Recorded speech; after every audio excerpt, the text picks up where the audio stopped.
তোমাদেরকে তো আগের ভিডিওতেই বলেছি আমি এসেছি কালকে বাবার বাড়িতে। আর আজকে সকালটা শুরু করলাম সেখান থেকে। সকালবেলায় আজকে আর এত তাড়াতাড়ি ঘুম থেকে উঠতে হয়নি। ওই যে আজকে দোকানে যাওয়ার কোনো তাড়া নেই, এদিকে কোনো কাজেরও প্রেশার নেই, তাই কিন্তু একটু বেলা করেই ঘুম থেকে উঠেছি। আর ঘুম থেকে উঠেই কিন্তু বিছানাটাকে গিয়ে গুছিয়ে নিলাম। এই যে একটা কাজ সেটাই বাকি ছিল, যেহেতু আমি দেরি করে ঘুম থেকে উঠেছি তাই কিন্তু আমি বিছানাটা বাগালাম। তার সাথে এখানে মা দেখলাম চা করে রেখেছে, তাই একটু আকাশটাও দেখে নিলাম। আজকের ওয়েদারটা না বেশ ভালো ছিল, একটু একটু হালকা মেঘলা ওয়েদার, তার মধ্যে রোদ্দুরেরও দেখা দিচ্ছিল, তাই কিন্তু বেশ ভালোই লাগছিল। অনেকদিন পরে রোদ্দুরের দেখা মিলল তো সেই জন্য। আর সকাল সকাল চা যেহেতু মা করে রেখেছিল, তাই চা নিমকি আর বিস্কুট দিয়ে খেয়ে নিলাম। আর তারপরে ছেলেকে আমি আর বোন দুজনে মিলে পড়তে বসিয়েছিলাম। যেহেতু আমার কাছে একটু লিখে নিল, তাই বোনের কাছে একটু ড্রয়িংটাও করে নিল। আর তারপরে এখানে কিছুক্ষণ বসেছিলাম, একটু ভিডিও বানালাম। আর জানো তো আজকে না জানলা দিয়ে মায়ের গাছগুলোকে দেখছিলাম। আসলে এই রজনীগন্ধা গাছগুলো বেশ ভালো ফুল ফুটেছিল, কিন্তু এই 14-15 দিনে গাছগুলো বেশ যত্ন পায়নি। যে কোনো জিনিস যত্ন না পেলে না জিনিসটা আস্তে আস্তে নষ্ট হয়ে যায়।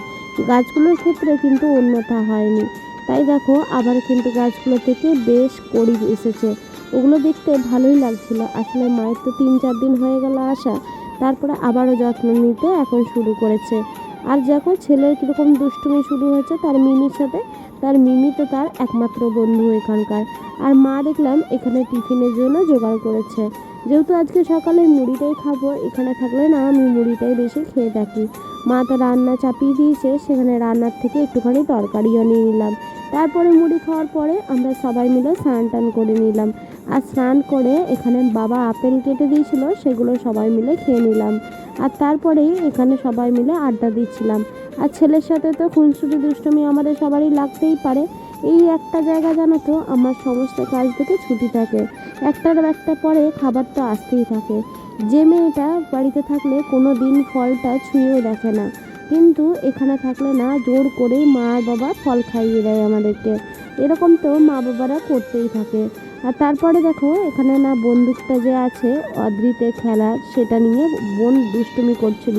ওই যে অদ্রিত ফোন দেখছিল মাঝে মধ্যে, মা তো ফোন দেখছিল, তার সাথে সাথে ও দেখছিল, ওর কনসেন্ট্রেশনটা অন্যদিকে করতে চাইছিল, আর তাই ওর সাথে দুষ্টুমি করছিল। তারপরে তো আমরা সবাই মিলে খাওয়া দাওয়া করে নিলাম। দুপুরে খাবারে আজকে মেনুতে ইলিশ মাছ ছিল, ওলের ডালনা ছিল, অনেক কিছু ছিল। সেই সমস্ত খাওয়া দাওয়া করে দুপুরে একটু ঘুমিয়ে নিলাম। আর ঘুম থেকে উঠে এখানে অদ্রিতা আমাকে ঘুমোর থেকে উঠাতে এসছে।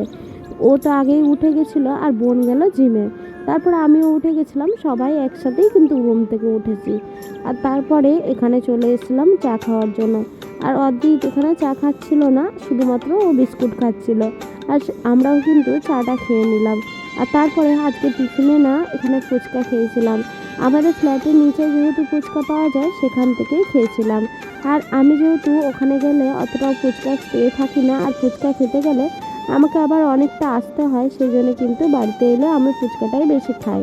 আর তারপরে ফুচকা খাওয়ার পরে এখানে ঘরে আসতেই দেখি দাদা আর বোন এসছে, মানে আমার পিসির ছেলে আর পিসির মেয়ে। ওরা দুজন তো আমরা গেলেই কিন্তু দেখা করতে আসে। আজকেও কিন্তু দাদাও বাড়িতে এসেছে, তাই আজকে ও আমার সাথে দেখা করতে এসেছে। তারপর সবাই মিলে আড্ডা গল্প দিলাম। এখানে অদ্রিতের সাথে দাদা কিছুক্ষণ খেলছিল। তারপর এখানে মা খেতে দিয়ে দিল, খাবারটাও খেয়ে নিলাম। দেখতে দেখতে দেখো একটা ছুটির দিন কিভাবে পেরিয়ে গেল বুঝতেই পারলাম না, সকাল থেকে রাত্রি পর্যন্ত। এইরকমই হয়, ভালো দিনগুলো না খুব তাড়াতাড়ি পেরিয়ে যায়। আর তারপরেই তো আজকের দিনটাকেও শেষ করলাম। আজকের এই গল্পটা তোমাদের কেমন লাগলো অবশ্যই জানিও। সবাই ভালো থেকো, সুস্থ থেকো।